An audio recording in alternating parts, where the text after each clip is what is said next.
Yeah. Salut les sportifs, c'est Armano et je suis très heureux de vous recevoir pour un nouvel épisode du podcast Devenir triathlète X Open Tri. Et oui, il faut que je m'y fasse au changement de nom. Ah oui, parce que mon invité n'était pas au courant. Elle me fait des yeux bizarres, mais je t'expliquerai. T'inquiète pas. Je suis donc très heureux de recevoir Alix Magis de Lafage. Salut Alix. Salut, comment vas-tu? Très bien, et toi? Très bien, je suis contente d'être là et d'échanger avec toi. Eh ben, pareillement, ça fait quelques temps qu'on essaie de se courir après et d'organiser cette interview. J'ai même décalé celle qu'on avait prévue lundi parce que voilà, la logistique familiale parfois est un peu compliquée, mais ça y est, c'est bon, on y est, on est autour de la table virtuelle, on va pouvoir échanger, Alix. Avec plaisir. Alix, j'ai une tradition dans ce podcast, c'est de poser une première question toute simple. Je demande à mes invités de se présenter. Donc, dis-nous tout, qui est Alix Magis de Lafage? Très bien. Alors moi, j'ai une spécificité. On va commencer comme ça. Pendant Allez. 20 ans, j'ai une double vie. J'ai eu ma première vie où j'étais cadre supérieur dans des grands groupes autour de tout ce qui est stratégie et négociation commerciale. Ça, c'était la journée. Et la journée également, sportive passionnée depuis toujours. D'abord, première vie demi-fondeuse et ensuite, j'ai osé réaliser mon rêve de devenir triathlète. Voilà, donc ça, c'est la deuxième vie. Et j'ai pris une décision il y a 2 ans. C'est justement de fusionner ces deux vies et de montrer à tout le monde, en créant une entreprise qui s'appelle Feel & Run, que le sport est un outil de développement personnel et professionnel formidable. Voilà.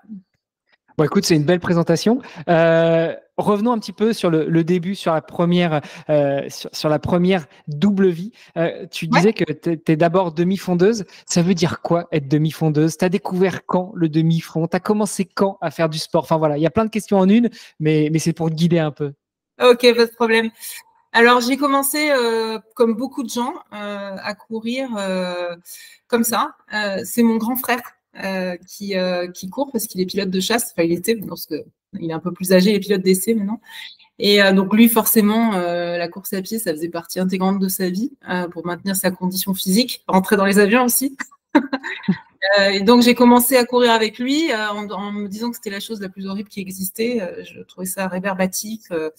Et en fait, au fur et à mesure, il s'est passé des choses, des mécanismes qui se sont déclenchés. Au-delà du flow, quand on court et on est en concentration absolue, je me suis rendu compte que c'était une petite découverte de soi. Donc voilà, j'ai commencé à courir comme ça. Et c'est assez paradoxal, mais j'ai commencé la compétition très, très tard en club. Au début, je faisais des courses comme ça 1 fois par an. J'ai fait le Marseille-Cassines Design 2 fois. J'ai fait un marathon comme ça. Je m'inscrivais le mardi pour le dimanche. Ça ne suivait pas cet exemple. Il faut être progressif. L'un n'empêche pas l'autre. Hein. C'est pas parce que tu t'inscris le jeudi pour le dimanche que tu n'es pas progressif ou que tu n'as pas un plan. C'est juste que tu t'y prends à la dernière minute ou alors tu n'es pas sûr de pouvoir aller jusqu'au bout. Donc, tu te prépares correctement et puis tu passes le pas à la dernière minute. Alors, en l'occurrence, j'avais aucune préparation parce que j'étais. C'est ça qu'il fallait pas faire comme toi. Exactement. Alors, mais bon, voilà, j'estime que la santé et la condition physique, c'est un cadeau du ciel. J'ai de la chance. Et puis surtout, j'ai un gros mental. Donc, quand je commençais, il fallait que je finisse et quitte à me mettre dans tous mes états, mais j'allais jusqu'au bout. Voilà, et donc j'ai voulu structurer un peu plus. Plus j'avançais, plus je voyais qu'il se passait des choses, plus j'avais envie d'aller plus loin. Parce que j'aime bien tester, voir jusqu'où le corps peut aller, parce que c'est une machine extraordinaire. Et pour le moment, j'ai pas trop atteint les limites. Et donc, je suis rentrée en club d'athlétisme à 39 ans. Voilà, donc en demi-fond. Donc le demi-fond, c'est tout ce qui est. Alors moi, je connaissais pas, j'ai découvert ça. J'étais persuadée d'être la reine du marathon, et en fait, on m'a mis sur des 5 km, 10 km, cross. Et ma spécificité, c'est que, en dépit de mon âge, je cours vite sur une distance relativement longue. Donc voilà. Donc tous mes entraîneurs me mettaient sur les 5, les 10 km et les crosses. Donc j'ai fait les championnats de France. J'ai eu plusieurs qualifications aussi en 10 km. Je n'ai pas été les faire parce que c'est toujours dans des endroits paumés, un peu au bout de nulle part. Et voilà, donc voilà pour la vie de demi-fondeuse, pour répondre à ta question, ce qu'est le demi-fond, c'est ça. C'est des gens qui courent relativement vite pendant un certain temps. Voilà. Ouais, voilà, parce que pour des triathlètes, 5, 10, en fait, ça fait partie du cours, mais pour des athlètes, pour des pratiquants de l'athlétisme, c'est déjà du long, enfin du demi, voire du long. Le 10 000, c'est extrêmement long comme effort. Alors évidemment, il y a le marathon qui est beaucoup plus long, mais pour les athlètes Moins purs intense, de piste, le 10 000, c'est long, quoi. Ouais, c'est moins intense. C'est vrai que moi, je trouve que c'est plus dur de tenir un 10 000 que de tenir un marathon. Le marathon, c'est de la gestion. Le 10 000, moi, ce que j'aime, c'est que c'est une gestion de crise. Ouais. Et puis le 10 000 sur piste, c'est plus compliqué aussi. Alors, j'en ai pas fait beaucoup sur piste. Je faisais plutôt de la course sur route. J'en fais toujours d'ailleurs dans l'hiver parce que c'est un outil formidable. Et d'ailleurs, pour faire la transition avec le triathlon, quand je suis arrivée en triathlon, je suis arrivée pour réaliser mon rêve qui était de faire un Ironman, persuadée que j'étais extrêmement douée pour ça. On m'a basculé sur du sprint. Oui, bah voilà. Donc l'inverse de l'athlétisme. Normal. Exactement. Et ce qui est drôle, c'est que en termes d'équivalent de classement, sur du sprint, je me classais toujours dans. J'ai d'ailleurs fait un scratch général, tu vois, donc je me suis retrouvée avec des gamines de 20 ans sur le podium. Alors qu'en Ironman, je retrouve des classements qui sont à peu près normaux par rapport à ce que je fais d'habitude, mais j'ai pas encore réussi à trouver là où je voulais aller. Mais j'ai bien identifié ce qui allait pas, c'est qu'il faut que je pédale un peu plus. On y viendra, on y viendra. Donc, tu commences l'athlétisme en club, vraiment en mode compétition à 39 ans, comme tu nous as dit. T'as quel âge là, si on peut le dire? 46 ans. Donc, ça fait 7 ans. Enfin, tu me l'avais dit en off, mais c'était pour le partager avec nos invités. 46 ans, ça fait 7 ans finalement que tu fais du sport de compétition véritablement dans le cadre d'un club. Et avant, quand tu dis que tu as découvert la course à pied via ton frère, tu as commencé à courir quel âge? 20, 25? J'ai commencé à courir donc un peu avec mon frère. Après, j'ai vécu au Brésil. J'étais chez Renault là-bas. Et je courais sur les plages pieds nus. En fait, moi, je suis aérienne, donc je n'ai pas besoin de drop. Donc, je cours sur les rangs. Donc, j'ai fait toutes les plages du Brésil en courant. Et après, quand je suis rentrée en France, on était en 2004. J'ai commencé, alors parce que j'étais dans le groupe Renault, et il y avait plein de gens qui couraient. Et donc j'ai commencé le vendredi, on allait courir entre midi et 2, et on a commencé à me parler de comment ça s'appelait, du Paris-Versailles, du 20 km de Paris. Je me suis dit, tiens, on va essayer. Puis j'ai commencé à courir. Je ne regardais même pas mes classements, mais je voyais que je battais les garçons. Et les garçons du bureau. Donc, c'était sympa le lundi quand on arrivait, ça chambrait. C'était une bonne guerre. C'était une bonne guerre parce qu'à l'entraînement, c'était toujours les rois de l'entraînement. Ils s'entraînaient, ils avaient des statistiques. Moi, je ne comprenais pas. Et puis, ils arrivaient aux compètes. En fait, je ne sais pas, ils ne géraient pas. Et c'est des mecs super. Ils m'ont appris pas mal de trucs. Et puis, au fur et à mesure, on m'a invité à faire le Marseille-Cassis parce que Renault était partenaire. On me dit, ah, bah, viens, on cherche une fille dans le groupe. Il y avait 40 gars de Renault qui faisaient. Et puis, j'ai adoré cette course. Parce que déjà, tu as 10 bornes de montée. Et je me souviens, je ne sais pas pourquoi, je me souviens que la première montée, je l'ai faite en 44 minutes. Et elle fait 10 km. Et en descendant, j'ai descendu vite et j'ai vu que j'avais fait 1h26, tu vois. Et en fait, j'ai vu que j'étais la première du groupe. Mais à chaque fois, voilà, j'avais quel âge? J'avais 29 ans, 28 ans, 27 ans même. Voilà, donc j'avais... et c'est des collègues qui m'ont donné le journal de la Provence, ils regardent ton classement et il y avait écrit les 50 premières femmes, tu vois. Mais pour moi, c'était pas grave. Le plus important, c'était d'aller voir jusqu'où je pouvais aller et tout donner parce que, en fait, c'était super sympa de tout donner et pas réfléchir, juste laisser le corps s'exprimer. Voilà. Alors, j'avais une condition physique parce que je faisais beaucoup de fitness, je faisais beaucoup la fête à l'époque. Donc, en lendemain de soirée, j'allais courir pour éliminer l'alcool. Et la cigarette, parce que je fumais à l'époque, je suis désolée, c'est pas très catholique. Et voilà, et puis bon, en fait, pendant une dizaine d'années à peu près, j'ai fonctionné comme ça, avec toujours en ligne de mire de la fascination et la passion pour le triathlon. Je m'entraînais dans une salle à Paris où il y avait beaucoup de triathlètes en RPM, en vélo. Et en fait, je me faisais des ancrages, je m'imaginais sur le vélo comme ça, alors que j'avais jamais fait de vélo. Je m'imaginais, alors comme j'ai oublié de te le dire, mais à la base, je suis nageuse, en fait. J'ai commencé la natation quand j'avais 6 ans. Donc, je me voyais, je nageais beaucoup en mer, donc je me voyais en mer, nager avec tous les gens. Et donc, je fais des ancrages comme ça pendant des années avant d'arriver à réaliser mon rêve. Voilà. Alors, c'est marrant, tu disais que tu étais au Brésil, tu étais cadre chez Renault à l'époque. Oui. Alors, juste pour la blague, tu disais que les gars arrivaient après toi et que tu gagnais avant, malgré le fait qu'eux, ils s'entraînaient beaucoup, le midi, ça parlait stats, je pense qu'ils avaient beaucoup de matos, etc. C'est normal, hein. Nous, les mecs, on sait faire qu'une seule chose à la fois. Donc, soit on bosse, soit on fait du sport. On ne sait pas faire les deux.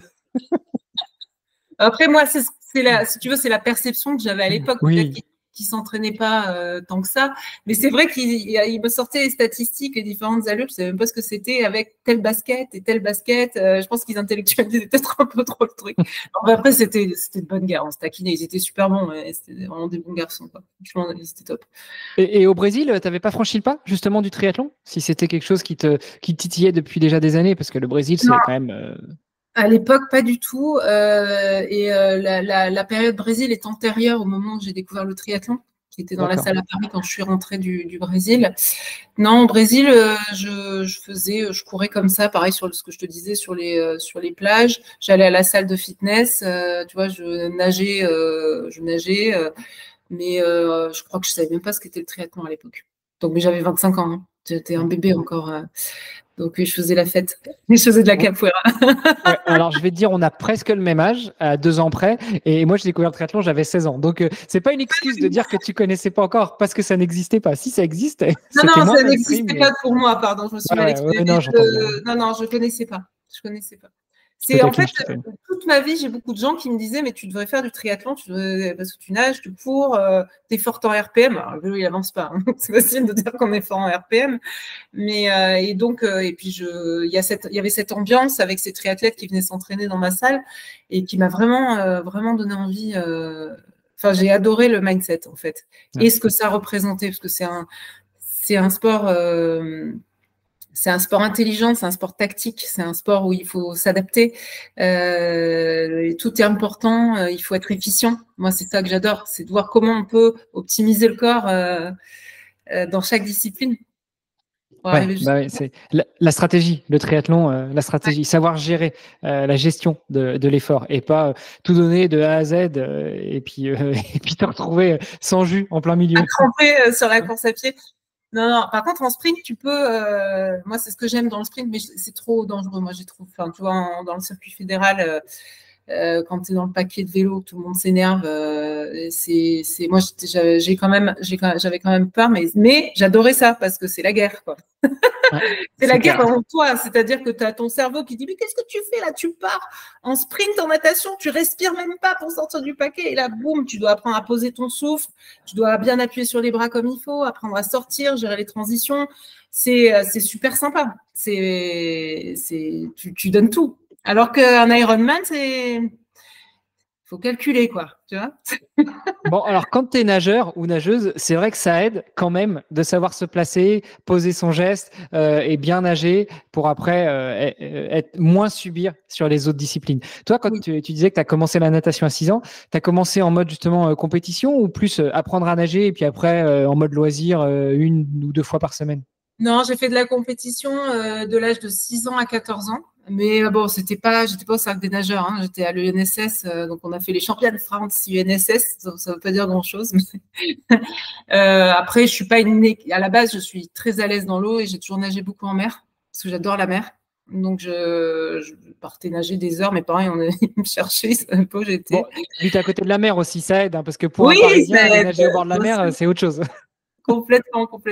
Et après, j'ai arrêté parce que je voulais perdre mon physique de nageuse. C'est pour ça aussi que je me suis mise à courir. C'est quoi un physique de nageuse? Quelqu'un Bah, avec des épaules très carrées? voilà, exactement. C'est la perception que j'en avais. Oui, je mesure 1,78 m, donc tu vois, là, ça se voit pas parce que je suis assise. Et donc voilà, ça me complexait. Je n'aimais pas ça. Tout le monde m'appelait leur Manodou, donc ça me vexait. Voilà, Bon, donc rappelle-moi de jamais me mettre à côté de toi, hein, parce que moi, du haut de mon petit mètre 69, à c'est vrai. côté de ta physique de nageuse, j'aurais l'air malin. Non, mais j'ai pas, en fait, en plus, non, c'est des choses d'ado, en plus. Non, je voulais, après, avec les études et tout, j'ai pas continué. Et à 14 ans, du coup, tu fais quoi d'un point de vue sportif? Tu t'arrêtes? Tu fais plus rien? Tu t'entretiens un petit peu? Tu fais quoi? Non. Qu'est-ce que je faisais à 14 ans? Non, je fais plus de sport. Je, je- à l'internat, je me souviens quand j'étais au lycée, je courais autour d'un palmier, mais j'avais horreur de ça, tu vois. C'était pour me déculpabiliser comme tous les adolescents. Non, j'ai arrêté le sport, même en prépa. L'erreur que j'ai faite, c'est que j'en ai pas fait quand j'étais en prépa HEC. Donc, du coup, nerveusement, c'était un peu compliqué. Et j'ai repris à l'EDEC en école. Ok. Voilà, j'ai repris le fitness, je faisais du fitness. Et puis après, quand je suis partie en Espagne, j'ai recommencé à courir. Brésil, j'ai recommencé à courir. Comme ça, avec mon frère aussi en dilettante quand on se voyait. Donc tu vois, j'ai pas été, ce que m'a dit mon premier entraîneur, qui était un mec super, qui s'appelle Eric Lovo, quand j'étais en athlétisme. C'est lui qui m'a accepté dans son groupe. Il était, tu sais, en athlète, t'as les groupes loisirs et groupes compétition, et donc il gérait le groupe compétition au club où j'étais. Et il m'a dit, bah tiens, je veux bien te prendre parce que j'ai vu je lui parle de mes chronos, tout ça. Il croyait que j'étais mytho quand je lui ai dit mes chronos. Et il me l'a dit en rigolant. Après, c'est un garçon pour qui j'ai énormément d'affection. Et il m'a dit, bah tiens, je vais prendre une fille dans mon groupe parce que j'en ai pas. Et on a eu une super histoire tous les deux. Et la première chose qu'il m'a dite, il m'a dit, l'avantage avec toi, c'est que tu es fraîche. Parce Bah voilà, que tu viens de commencer. 9 ans, t'as pas les articulations bousillées comme tous les gamins qu'on récupère de la piste et puis t'as une caisse, quoi. Donc il y a peut-être moyen de faire des choses, quoi. Et on a fait des trucs vachement sympas tous les deux. Et c'est quoi ces choses justement super sympas que vous avez fait? Parce que quand tu commences à 39 ans, tu en as 46, ça fait 7 ans, tu as fait quelques années d'athlé, il y a 2 ans tu te mets au tri, tu découvres pas, mais tu te mets vraiment au tri. Tu as fait quoi en athlé du coup dans le demi-fond? Alors la première année où je commence, je finis. Je suis championne du Var, alors master, hein, catégorie d'âge. Mais par contre, je me sélectionne au championnat de France. Donc j'ai été faire les championnats de France de cross et je connaissais absolument pas. Et je pense que c'est une des disciplines les plus difficiles qui existent parce que tu cours dans la boue parce que les France c'est 9 km. De cross. Tu sais, selon le niveau, tu augmentes la distance et la difficulté avec de la boue où tu cours avec des pointes de 9 Oui, parce qu'en plus, le cross, c'est pas en été quand il fait beau et que tout est sec. Hein. Ah non, et puis c'est dans des pays, il y a des régions de cross, tu vois, ils appellent ça, parce que la région PACA n'est pas une région de cross, il fait trop sec. Non, tu es dans la Sarthe ou tu es en Bretagne, où c'est plus loin que. Je me souviens, il y avait même une fois, il y avait Cassandre Beaugrand, d'ailleurs, elle ne se rappelle pas de moi, je l'ai vue, alors la première cross qu'on avait fait, elle nous avait mis 400 mètres. Et après. Elle devait être en prépa d'un autre truc. Le championnat qu'on a fait, c'était réputé un des plus difficiles et elle a abandonné. Tout le monde se cassait la gueule. Elle avait dû avoir peur de se blesser. C'était un truc de barbare. Tu avais les filles qui partaient sur des civières. Mais par contre, mentalement, et puis tu cumules force et vitesse parce que tu dois travailler vraiment les deux filières. Et c'était assez intéressant. Donc ça a été la première année. Donc il était tout content, cette petite pouliche, la seule fille du groupe. Tous les mecs, ils n'étaient pas qualifiés. Mais c'est plus facile quand tu es une nana, que tu t'entraînes qu'avec des mecs. Je les appelais les mopilettes, moi, parce que j'étais toujours à la traîne derrière.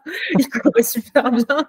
Mais c'était génial parce que du coup, quand j'arrivais avec les filles, j'avais quand même eu des entraînements quand même sympas. Après, qu'est-ce qu'on a fait? On a eu pour objectif de me faire passer sous les 40 minutes aux 10 km. Donc ça, on l'a fait, on a mis 1 an, mais parce que je gérais mal mentalement. Je me mettais trop la pression et je pense que je me suis un peu écœurée là-dessus. Tu vois, j'avais pas gagné en maturité sur ce côté. J'avais passé des années à travailler à la sensation parce que je savais même pas ce qu'était une montre. Quand je suis arrivée il y a 9 ans, je savais même pas ce qu'était Garmin, tu vois. Il m'a mis t'achètes ça, il me faisait des plans. Je mettais plus de temps à rentrer les plans dans la montre qu'à faire les entraînements. Et je le rappelle quand même, tu disais, tu as mis 1 an pour faire moins de 40 minutes au 10. À 40 ans, pas à 25 ans. Quand on commence à 25 ans, qu'on commence à être initié par un entraîneur, pris en main, etc. Et puis, quand on est un mec, moins de 40 au 10, c'est presque la norme, en fait, surtout en athlète. Quand on est une femme à 40 ans et qu'on vient juste de commencer à apprendre ce que c'est que l'athlétisme de compétition, c'est un autre challenge. Et après l'accouchement. Ouais, mais alors ça, non, ça, je suis pas d'accord parce que justement, je trouve que l'accouchement, ça décuple beaucoup de choses chez les femmes. Mais en plus, c'est pas vrai parce que mon garçon avait 3 ans. Donc, c'est pas... Non, non, bah écoute, oui, après, j'avais la motivation. Je pense qu'effectivement, peut-être des prédispositions, mais c'est génétique. Moi, j'ai mes neveux, mon frère court, mais mes neveux, ils habitent aux States, ils sont tous demi-fondeurs, hein, ils font de la piste toute la journée. Ça galope, c'est à moins de 3 kilomètres. Maintenant, ils me ridiculisent, mais c'est pas grave, on leur a donné la fibre. Ouais. Peut-être qu'ils deviendront triathlètes, j'espère. Ils n'aiment pas nager, hein, donc on verra. Mais voilà, donc ouais, ça a été assez rapide, mais parce que j'ai été bien accompagnée. Il y avait cette complicité. J'avais un groupe solide avec des garçons sympas. Au début, ils se sont dit c'est qui le casse-pied qui arrive là. Puis en fait, on rigolait bien, c'était vachement sympa.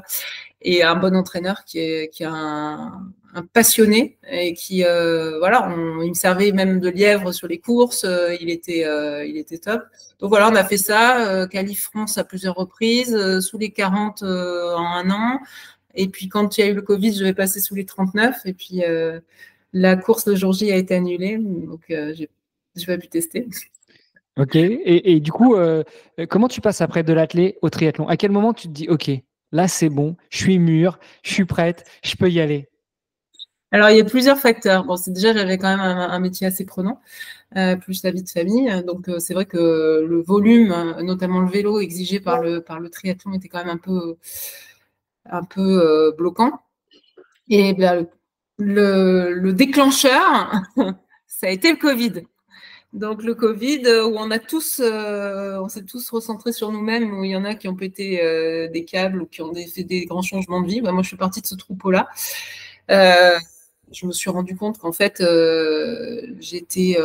j'osais pas faire ce que je souhaitais faire. J'avais le projet dont je te parlais en introduction en tête depuis une dizaine d'années. Parce que je m'étais rendu compte qu'il n'y avait pas de sport loisir pour apprendre aux gens à courir en s'amusant.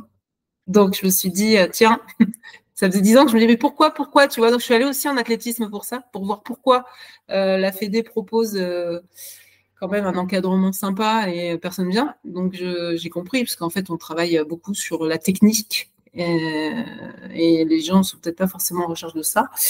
Et puis, donc, je me dis, je prépare le changement. C'est aussi bien d'être en crise, mais bon, tu ne claques pas la porte du jour au lendemain de 20 ans de carrière. Et dans mon plan, parce que j'ai fait un business plan de ma propre vie, déjà, j'ai mis du socle pour savoir si je pouvais tenir un certain temps, parce que tu sais que quand on est entrepreneur, on ne gagne pas sa vie au début. Ensuite, mentalement, je me suis dit, est-ce que tu vas avoir, lo digo en espagnol, las cojones pour aller jusqu'au bout. Voilà, il faut pas être prêt. Voilà, j'ai mis tout autour de moi une stratégie et il m'a fallu un point de départ pour lancer le truc. Et je me suis dit, OK, si tu changes de vie, c'est ce que je te disais aussi tout à l'heure, commence par oser faire tout ce dont tu as toujours rêvé et que tu n'as jamais osé faire. Et donc, la première chose qui est venue en tête, et c'est mon grand frère, encore une fois, qui me dit, et tiens, si tu faisais un Ironman. Et là, j'ai dit, OK, batte cinque, on y va. Et donc, je me suis mis dans le projet de faire du triathlon pour faire un Ironman. Donc, comme quand tu as un objectif, hein, tu mets en place ton plan, ta stratégie, tu construis les étapes, et puis après, tu les vis les unes après les autres. Donc, c'est ce que j'ai fait. Donc, j'ai trouvé un club à Draguignan, là où je suis. Donc, j'ai appelé d'abord mon entraîneur d'athlétisme. Je lui ai expliqué. Je lui ai dit que ça n'avait rien à voir avec lui et que je le remerciais de tout ce qu'il avait fait, parce que c'est la moindre des choses, tu vois, il est quand même investi, hein, donc, et que je choisissais de vivre mon rêve. Et il m'a dit, de toute façon, je savais qu'un jour tu partirais en retraite. D'ailleurs, ils m'ont gueulé parce que j'allais nager en cachette, tu vois, j'allais faire du RPM en cachette alors qu'ils voulaient que je fasse que courir. Et en fait, non, pour moi, il faut tester plusieurs trucs. Le corps, il a besoin aussi, tu vois, c'est comme quand tu travailles toujours dans l'axe, il y a des moments où il faut sortir de l'axe, travailler en ouverture, etc., etc. Donc voilà. Et donc voilà, ça a été le point de départ de ma nouvelle vie, oser faire mon rêve. Et comment tu passes de tes premiers pas dans le triathlon à l'Ironman? Parce que tu nous disais qu'au début, on t'a placé, on t'a proposé, suggéré, on t'a mise sur du sprint. Comment tu montes de plus en plus vers le long, vers l'Ironman? Alors, en fait, ça s'est pas fait exactement comme ça. Je suis arrivée en disant, j'ai vu donc, dans le club avec l'entraîneur qui venait du sprint et qui disait que l'Ironman, c'était facile et que c'était nul. Donc, Catégorique. Okay. Alors, c'est peut-être sa stratégie parce qu'il voulait monter une équipe féminine de Détroit, machin. Mais je suis très obstinée. Donc, je lui dis, moi, je viens ici pour faire un Ironman. Je viens ici pour faire un Ironman. Donc, il a bien compris qu'il fallait que je fasse un Ironman et que c'était ce qui allait m'animer dans tout ce que j'allais faire. Donc, en fait, on a logiquement dit, on commence par je n'ai pas commencé par un sprint, on commence par un M. C'était les Trick Games de Mandelieu à l'époque. Et là, je vois que déjà, je remonte tout le monde en course à pied en disant salut, comment ça va, salut. Donc après être sortie première de l'eau. Première de l'eau. Non, parce que il y a quand même des bons nageurs sur du M. Je me rappelle même plus de mes classements. J'ai pas été trop dégueu en vélo parce que j'avais très très peur. J'avais jamais été clipsée de ma vie, donc t'imagines. Attends, je sais plus si c'est le M de Saint-Raphaël ou le M de Mandelieu que j'ai fait. Je me rappelle plus. Je sais que j'ai fait quasiment les deux en même temps et au M de Saint-Raphaël, je fais podium master. Je me dis tiens, je retrouve un peu mes trucs. C'est pas mal comme entrée en matière. Ouais, c'était, tu vois, j'avais mis un post dessus. Et je me dis c'est quand même sympa parce que je me retrouve à faire ça et je suis pas délirante dans mes classements par rapport à ce que je faisais en course à pied, tu vois. Bon, un peu moins bien sûr, mais bon, il y avait le vélo au milieu, tu vois. Et donc le M, et puis toujours l'objectif de faire un Ironman. Et puis donc mon entraîneur me dit, mais de toute façon, alors moi souvent on m'a dit pour courir vite, il faut courir lentement. Et lui il m'a dit, il va falloir aussi faire du sprint parce que ça va. Les bons sprinteurs sont aussi bons en Ironman. Bon, ça c'est ce qu'il disait. Et donc on a monté une équipe féminine. Donc j'ai fait beaucoup de sprint. J'ai fait mon premier L. Je suis rentrée en triathlon en juillet 2022 et j'ai fait mon premier L à Cannes en mai 2023. Et là, ça a été le mass start de ma vie. J'ai cru que j'allais mourir. Pourtant, je suis à l'aise dans l'eau. Hein. Là, il y avait une très forte densité. Je crois qu'il y avait, je veux pas dire de bêtises, mais je crois 1500 athlètes en tout. Ça a été une castagne. J'ai appelé au secours. J'ai commencé les 15 premières bornes de vélo avec la main comme ça. J'avais fait un coup. Un gars indélicat qui m'a mis une grosse patate alors que je devais avoir un bonnet rose pour montrer que j'étais une fille. Donc, j'arrive heureusement au premier tour un peu à quitter la densité, mais ça a été l'horreur. Cette première course, j'arrive sur le vélo, j'ai eu des problèmes, de santé. Là, je me dis c'est pas possible, j'en ai rêvé. Là, qu'est-ce qui m'arrive? Et puis en fait, il s'est passé un truc dans ma tête. J'ai dit voilà, maintenant t'es actrice de ta course. Ok, t'as que des emmerdes depuis le début. Reprends les choses en main. Donc, je suis remontée à vélo, j'ai fait ce que j'avais à faire. Et du coup, j'ai fait une très belle course à pied. Tout le monde... Alors, dans l'équipe, il m'appelait le lévrier. Oh, ça y est, ça, regardez, il y avait le lévrier qui est là, en train de remonter tout le monde. Je devais être à 4,10 du kilomètre, j'étais hyper énervée. Et bon, je sais plus mes classements, c'était pas magnifique, puisqu'en fait, dès que tu rallonges la distance, si t'es pas un costaud à vélo, tu distingues moins. Ouais. Donc, et puis après, voilà, donc elle de Cannes, et puis Ironman de Nice, en juin 2023, premier Ironman, que j'ai fait en 12 heures à peu près. Et alors, je crois, je l'ai appris cette année et je n'avais pas été regardée, mais je crois que j'étais qualifiée à Hawaï. Je ne savais pas. Mais pour moi, de toute façon, la qualif à Hawaï, c'est podium. C'est pas slot parce qu'il y en a qui, tu vois, voilà, c'est podium. Ouais. Pour moi, c'est ça, la qualif. Salut, c'est Charlie d'Opentree et je me permets d'interrompre le podcast 30 petites secondes parce qu'Armano et moi, on a besoin de votre aide. On a besoin d'un petit service qui vraiment va vous prendre littéralement quelques secondes, mais qui va faire une différence énorme pour nous permettre de faire grossir le podcast. Ce petit service, c'est juste de laisser un like sous cette vidéo en cliquant sur l'icône du pouce vers le haut. Et si possible, dans la foulée, de laisser un commentaire de quelques mots pour nous dire ce qui vous plaît le plus dans ce podcast. Ça, pour vous, c'est 30 secondes, mais pour nous, ça va nous permettre d'aller chercher de nouveaux éditeurs et de faire grossir l'audience du podcast Devenir Triathlète. Alors si ça vous plaît, je compte sur vous. Prenez ces 30 secondes et je vous remercie par avance. Allez, tout de suite, c'est parti. Je poursuis sur la suite de l'épisode. Après, j'ai fait le half de Barcelone. Là, j'ai fini 4e et je me suis qualifiée aux mondiaux. Parce que sur du half, comme ça galope un peu plus vite. Sur la natation, je sors souvent en tête, effectivement. Cette année, l'Ironman de Nice, je suis sortie première master de l'eau. Voilà, donc après sur l'Ironman, ce qui est dur, je trouve, c'est tu testes jamais ton corps aussi loin pendant les entraînements. Donc en fait, tu sais jamais, c'est un côté ingrat en fait, parce que tu as beau avoir tout calculé, moi, tu vois, dire ouais, tout là c'est bon, là je vais améliorer de temps. C'est ce qui m'est arrivé cette année, hein. J'ai fait une natation magnifique.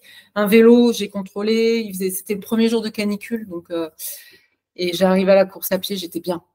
Et là, j'ai dit, maman arrive. Kilomètres, elle a fait une congestion parce qu'elle a mis de la glace sur son ventre. Et donc, ça a été l'horreur. Bon, je m'étais trouvé un pote pendant la course à pied. Le gars dit, ah, tu cours pas mal et tout. Est-ce qu'on peut se mettre ensemble et tout? Je dis, avec plaisir. Donc, on a commencé à parler. C'était super. J'ai dit, on va faire tout le marathon comme ça. Tu vois, c'est sympa d'avoir des gens comme ça sur lesquels t'appuies. Tu vis toujours des tranches de vie dans tes courses, de toute façon. C'est assez sympa. Et on se rend compte qu'on connaît des gens en commun, tu vois, on commence à discuter, et puis on se dit, ah, on va passer une bonne course, on va aller au bout comme ça, tu vois. Et moi, dans ma tête, c'était podium. Je m'étais dit, là, ça remonte bien, je savais que je jouais ma carte sur la course, en plus, on se donnait le rythme tous les deux, et boum. C'était encore long.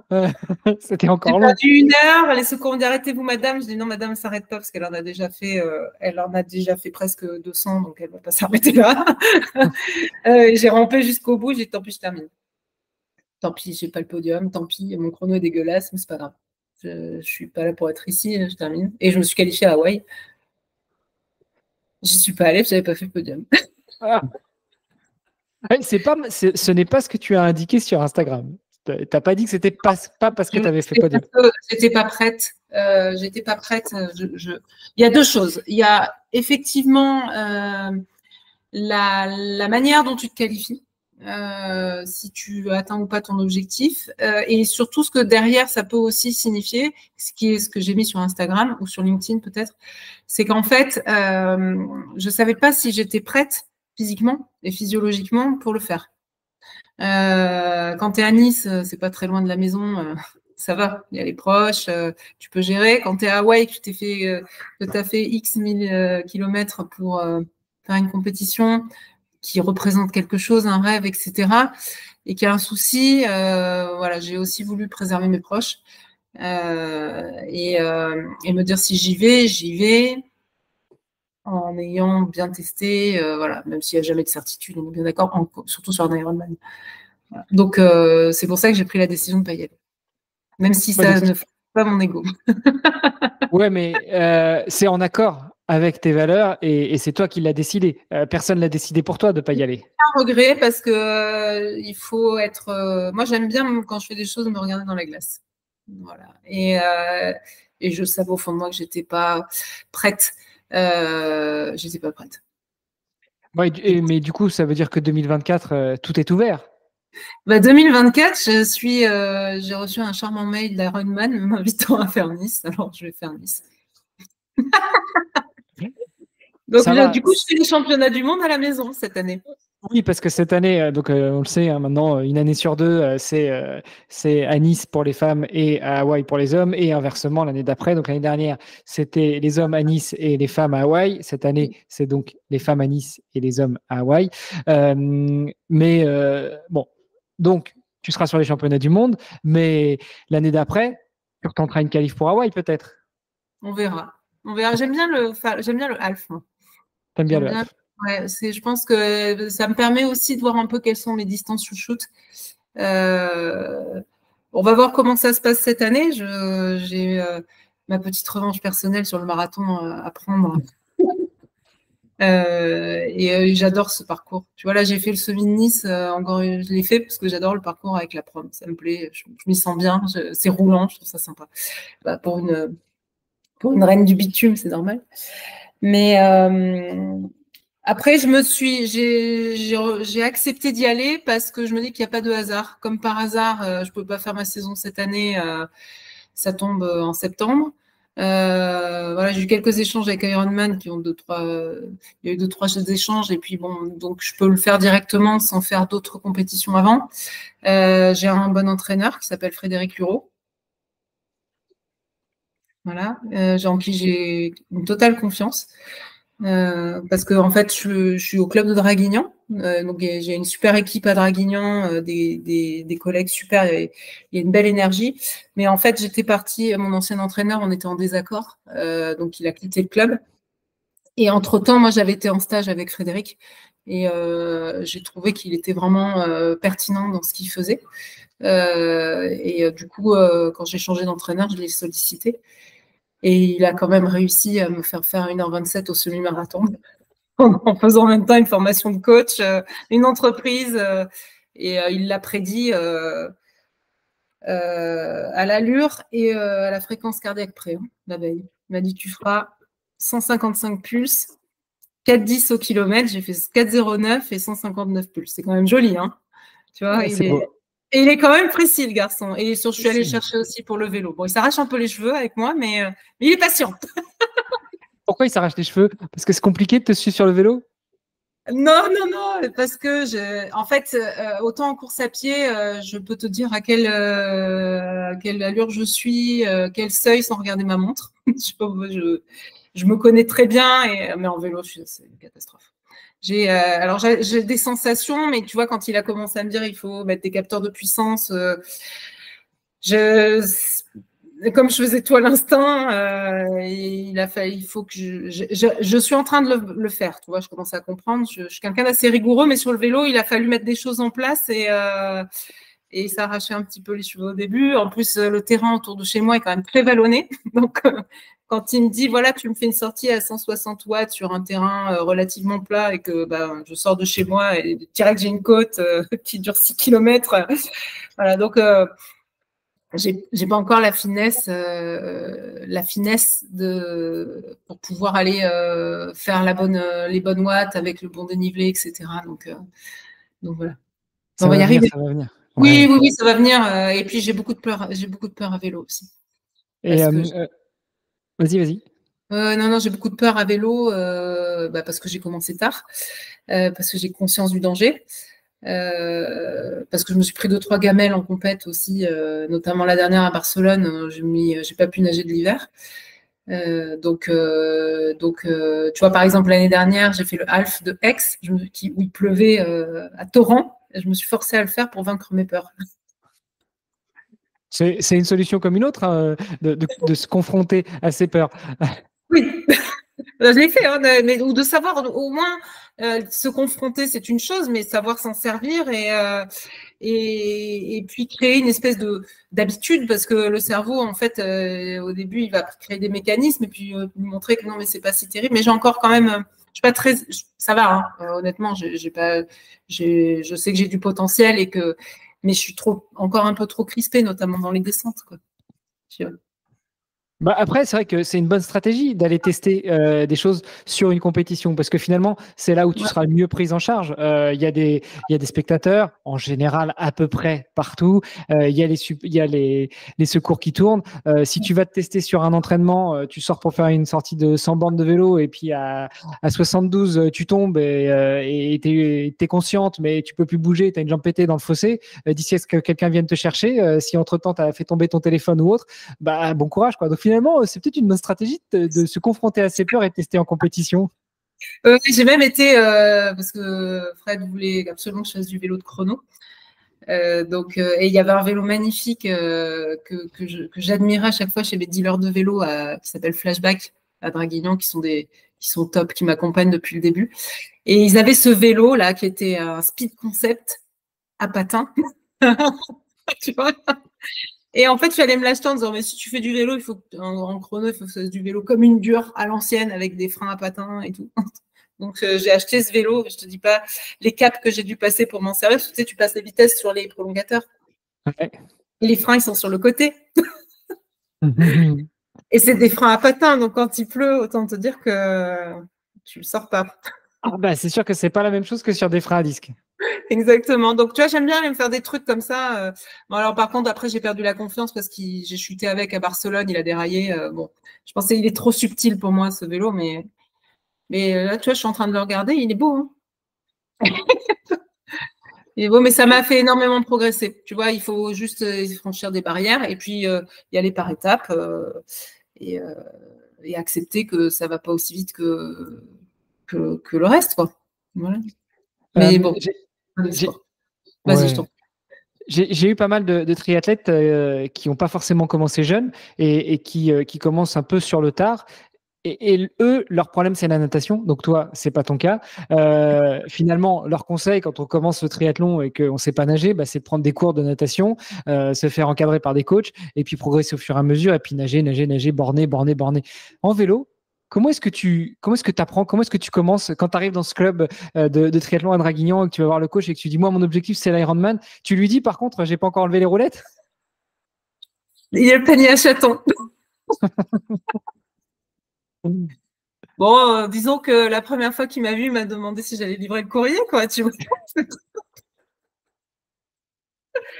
Alors, l'avantage d'être en club, et surtout à l'époque, on avait une véritable meute, c'est-à-dire qu'on était très soudés, les garçons comme les filles, on avait un groupe génial,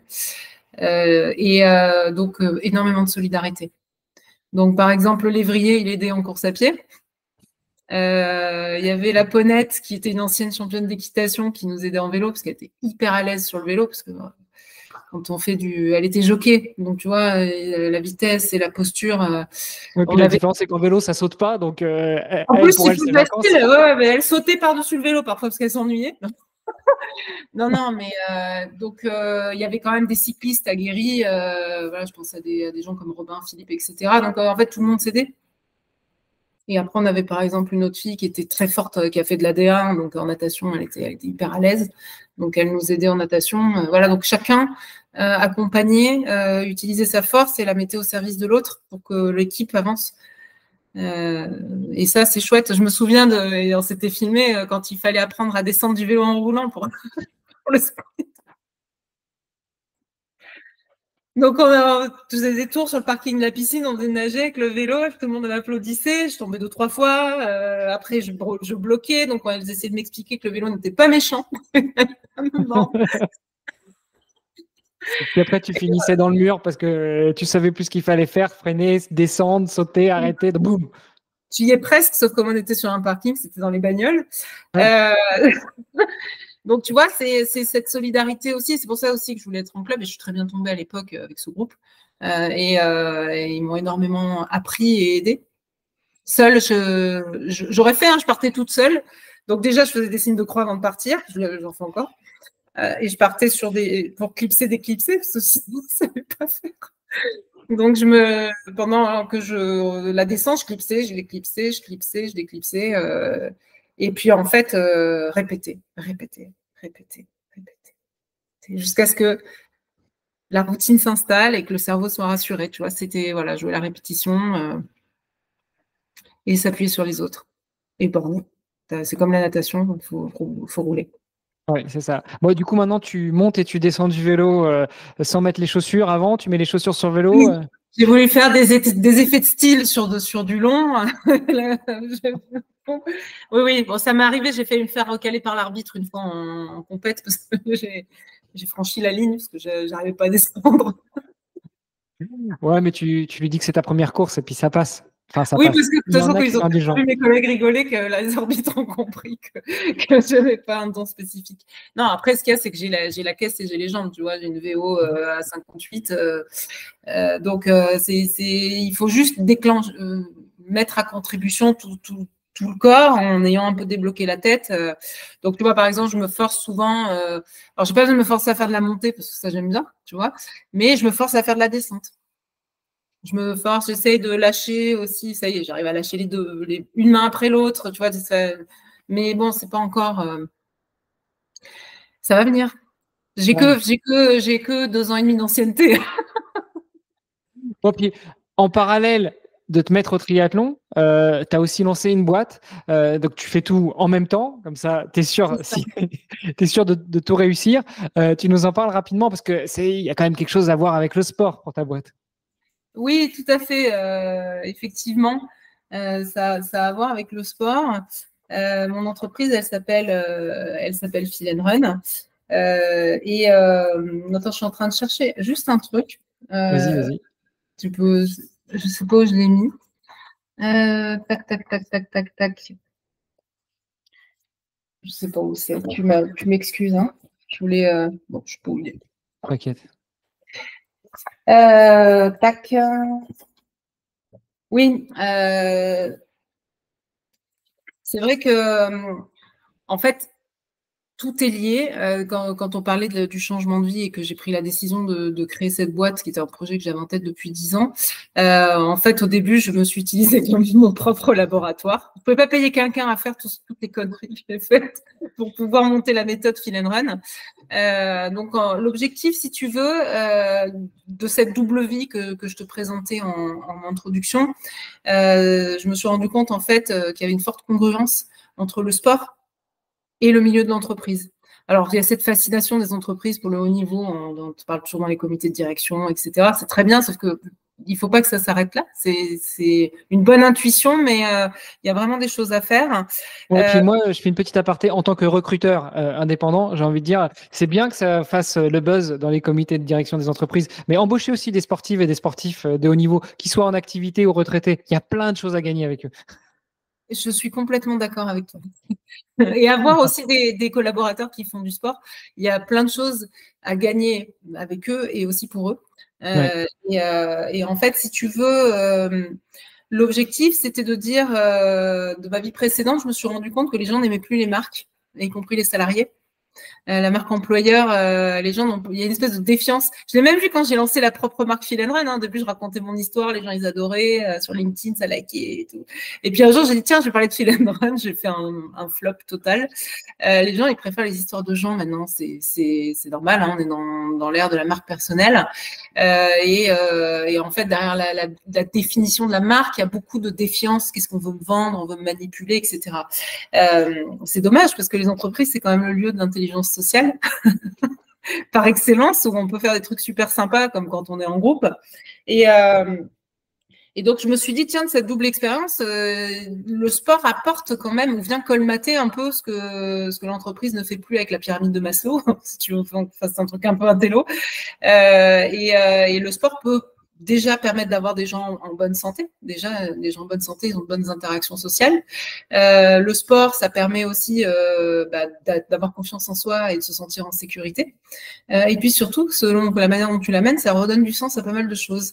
Et je m'étais dit, tiens, si on utilisait ça comme un outil, donc j'ai créé un produit. Ce produit, en fait, c'est comme le CrossFit est un produit, hein, c'est un mélange de base athlétique avec de la gymnastique et de la musculation, on va dire, ou du renfort. Moi, j'ai hybridé une base athlétique avec de la préparation physique spécifique et de la préparation mentale. En gros, j'apprends aux gens à courir. Et donc, c'est fou, hein. En ayant mis ce côté où c'est accessible vraiment aux non-sportifs et aux sportifs, j'ai voulu transmettre ce qu'on apprend. Alors, dans le haut niveau, il y a beaucoup de méthodes de haut niveau que beaucoup d'athlètes s'appliquent, notamment dans le triathlon. C'est là où j'ai appris énormément. C'est qu'en fait, on s'appuie sur un groupe, tu vois, on en parle avec le vélo. On vibre tous autour d'objectifs collectifs et puis surtout on apprend la bonne mécanique de physique et mentale. Par exemple, pour bien courir, il faut savoir se servir, bien sûr. Alors les gens ils pensent qu'il faut savoir se servir de ses jambes, il faut savoir se servir du centre du corps, il faut savoir relâcher ses épaules, il faut savoir se servir de ses pieds, avoir la mécanique pour être efficient, etc. Il faut être beau, quoi, tu vois. Non, on leur apprend à être beau. Donc en fait, tout ça, c'est des cours qui sont assez ludiques. Le cours signature est un cours de triathlète. On travaille en pré-fatigue musculaire avec adaptation dans la foulée sur plusieurs seuils ventilatoires. Et on peut le faire en marchant aussi quand on ne peut pas faire d'impact. Donc, en fait, ces cours, ils sont 100% dédiés aux entreprises. Donc, en fait, moi, j'initie le comité de direction souvent en expliquant qu'on invite le club Fill and Run dans l'entreprise et que par le club, déjà, un club, ça permet aux gens d'avoir les moyens d'atteindre leurs objectifs, d'avoir des valeurs identifiées et d'avoir une fierté d'appartenance. Donc, en parallèle, la méthode, elle est toute simple. C'est une forme de QVT, qualité de vie au travail, opérationnelle et intégrée. C'est une cour de récréation pour les salariés. On vient une fois par semaine sur site avec des coachs d'excellence que j'ai recrutés, que j'ai formés, à qui j'ouvre le monde de l'entreprise. Donc, je décloisonne l'entreprise et le coaching sportif. Et ces coachs-là, ils ont pour mission, en fait, de préparer les groupes de salariés, déjà de décharger la tête en chargeant un peu les jambes, de s'amuser ensemble, passer un super moment déjà, et au fur et à mesure, avec la prépa mentale, de déclencher des choses chez eux et de créer aussi quelque chose collectivement. Donc, il y a des cycles, c'est comme une préparation Ironman ou athlétique, ils sont dans des cycles. On peut rejoindre les cours à n'importe quel moment parce qu'il y a plusieurs options et que c'est fait pour tous les niveaux. Et après, donc ces salariés revendiquent leur appartenance. L'entreprise est ambassadrice de ça. Et c'est ma manière, pour moi, d'inviter le sport santé aussi dans les territoires. Puisque quand un salarié se met au sport, généralement, il invite le sport dans sa propre famille. Et c'est ce qui se passe dans nos cours. On a des gens qui étaient, moi j'ai pas mal de gens qui étaient en surpoids et qui ont compris. Déjà, ils ont été hyper émus de se rendre compte qu'ils étaient capables de faire ça, de ce dont on ne se croit pas capable, oser. On revient au gène de ce dont on parlait tout à l'heure. Et ils se sont rendus compte des bienfaits du sport. Et du coup, ça part faire des randonnées avec les enfants le week-end, ça partage dans les groupes WhatsApp. Donc, en fait, l'idée, c'est d'essayer de changer la vie des salariés, de les rendre acteurs qui le revendiquent au travail et quelles sont les valeurs qui en ressortent. Et après, de voir justement, au-delà de la raison d'être de l'entreprise, quelles sont les raisons d'en être des salariés. Voilà, donc ça, on travaille là-dessus.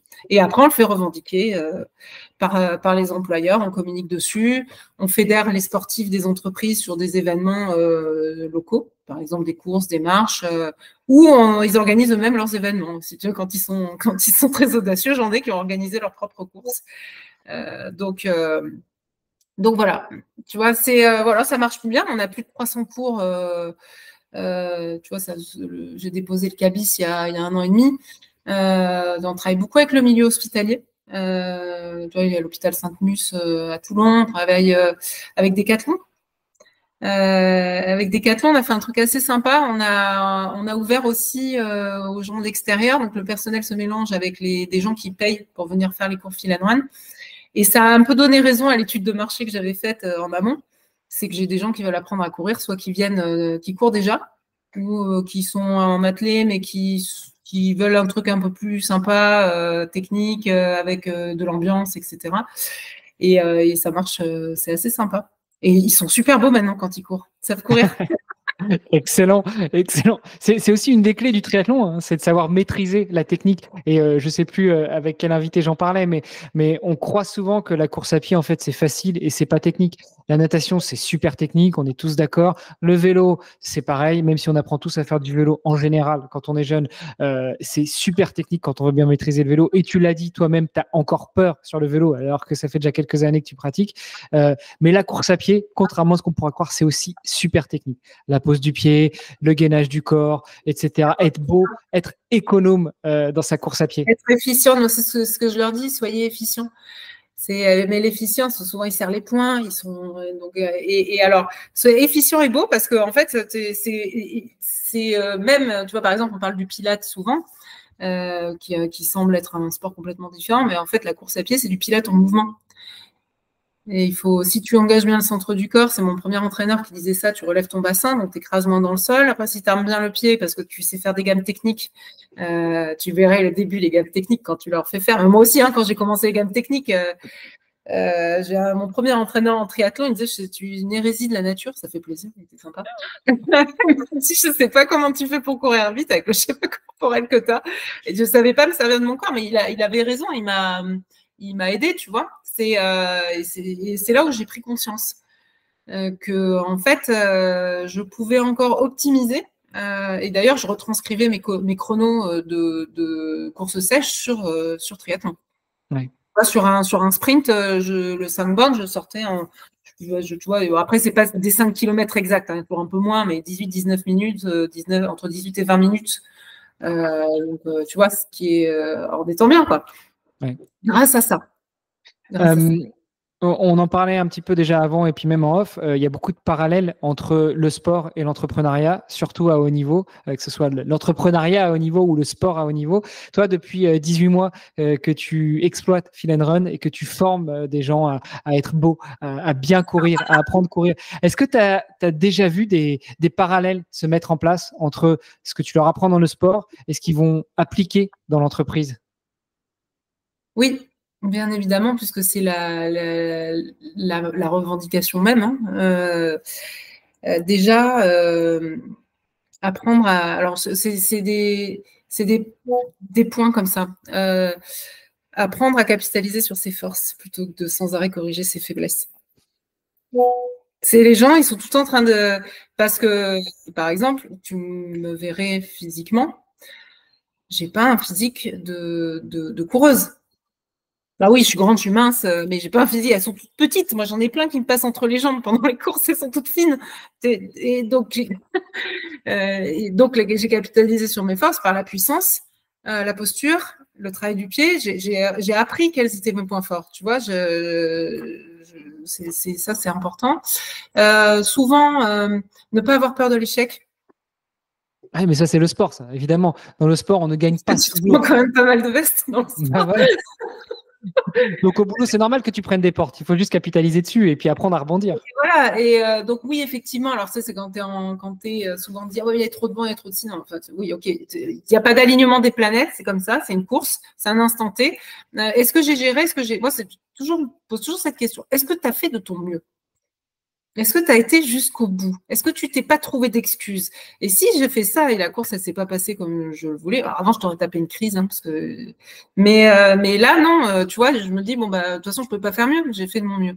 Donc, et qu'est-ce qui n'a pas fonctionné? Et comme tu le dis très pertinemment, de capitaliser dessus.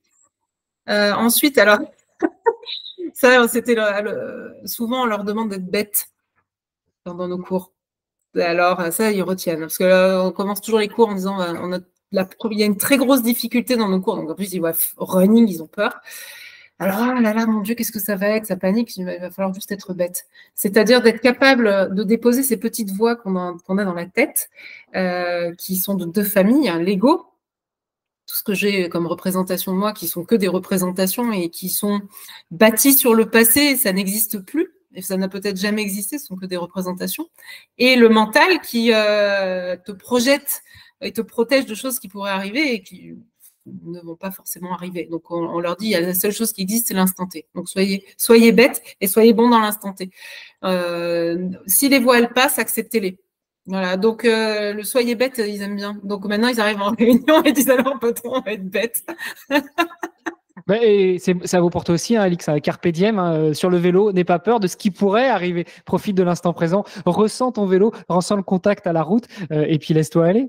Mais j'ai des grands moments de flow en vélo, je me régale. Hein. C'est l'avant et non, j'adore le vélo. J'ai eu des ancrages en vélo pendant des années, mais c'est des mécanismes de protection. Hein. D'ailleurs, ce sont des lanceurs d'alerte, donc tant mieux. Je pense que c'est aussi grâce à eux que je fais pas n'importe quoi. Voilà, il faut juste que je les dose un petit peu. J'essaye d'être bête, mais pas trop, parce que sinon je pourrais tomber. Mais voilà, donc dans le monde du travail, c'est ça, et la fierté de faire ce dont on ne se croyait pas capable, en ayant utilisé les bonnes ressources pour être bon dans l'instant T, et après s'appuyer sur les autres. Et peut-être aussi se dire que l'autre, il est comme moi, il n'est peut-être pas forcément comme je le crois. Et souvent, le fait de se retrouver au travail, mais avec un autre prisme, puisqu'on ne voit pas le lieu de travail comme le lieu de travail, puisqu'on y fait du sport, permet justement d'envisager son collègue aussi sous un autre angle.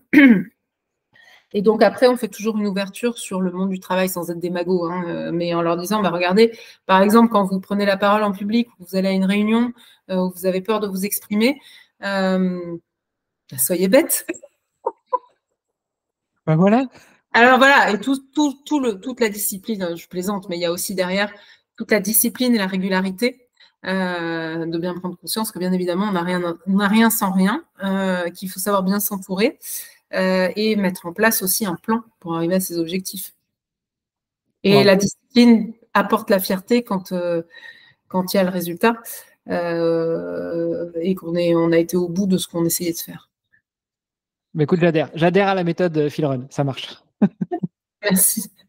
Tout à l'heure, tu as utilisé le terme signature pour Feel Run.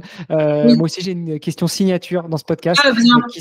qui s'appelle tout simplement devenir triathlète. Donc, toi qui es une presque ancienne néo-triathlète, Alix, comment devenir triathlète? Oh, c'est les signatures, cette question. Comment devenir triathlète? La manière de devenir triathlète, je pense que c'est déjà la fierté de faire ce qu'on fait.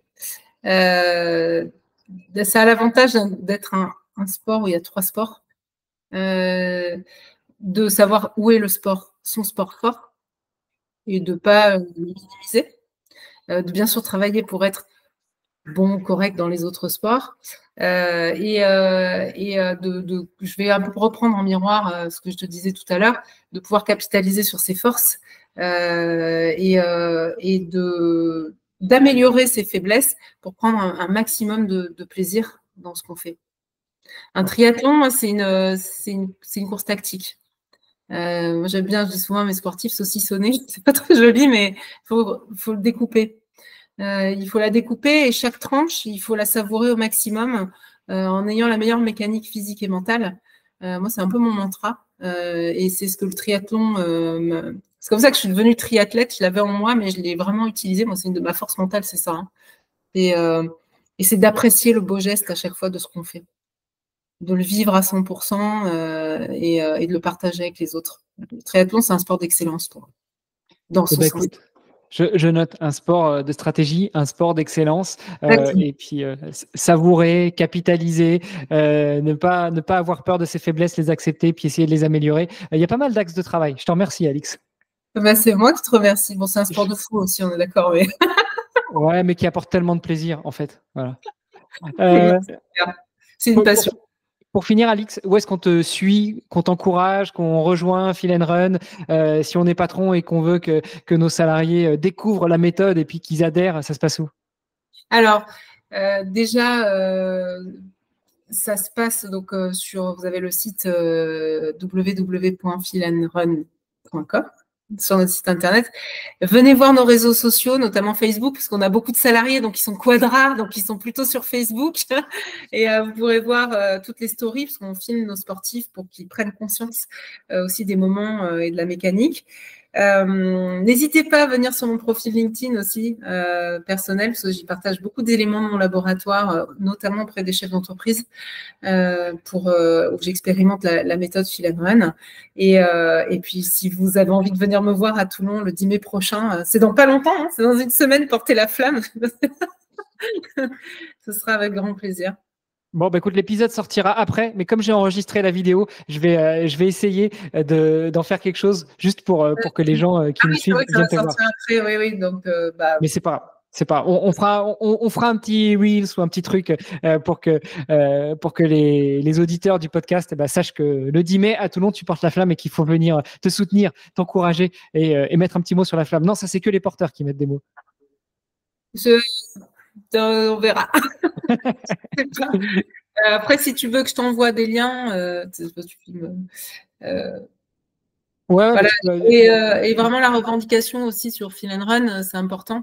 C'est que c'est un peu comme un club où on a besoin des autres pour faire bouger les Français, et pour faire bouger les Français par le travail, on a besoin d'être un maximum. Moi, j'avais besoin d'avoir un maximum de gens derrière moi, de partenaires clés et d'entreprises clés pour revendiquer ça, parce que il n'y a que les acteurs économiques, à mon sens, qui feront bouger les choses significativement dans la santé. Hein, c'est un peu comme l'environnement.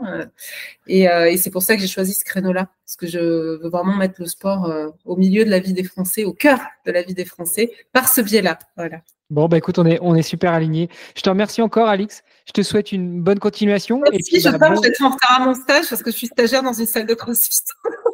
Bon stage. Ciao. Merci, et puis bon courage avec tes enfants. Merci. Merci d'être arrivé avec nous au bout de cette vidéo. J'espère qu'elle vous a plu et que vous avez pris autant de plaisir à la regarder qu'on en a pris à l'enregistrer. Si c'est le cas, si vous avez appris quelque chose ou que ça vous a ouvert de nouvelles perspectives sur votre pratique du triathlon et du sport d'endurance, j'ai un seul truc à vous demander. Laissez un petit like sous cette vidéo et un petit commentaire pour nous dire ce qui vous a plu. Et si vous voulez pas rater les prochaines, alors vous avez juste à vous abonner à la chaîne et vous serez notifié des prochaines vidéos. Merci beaucoup et on se retrouve la semaine prochaine pour un nouvel épisode. Salut! Damn.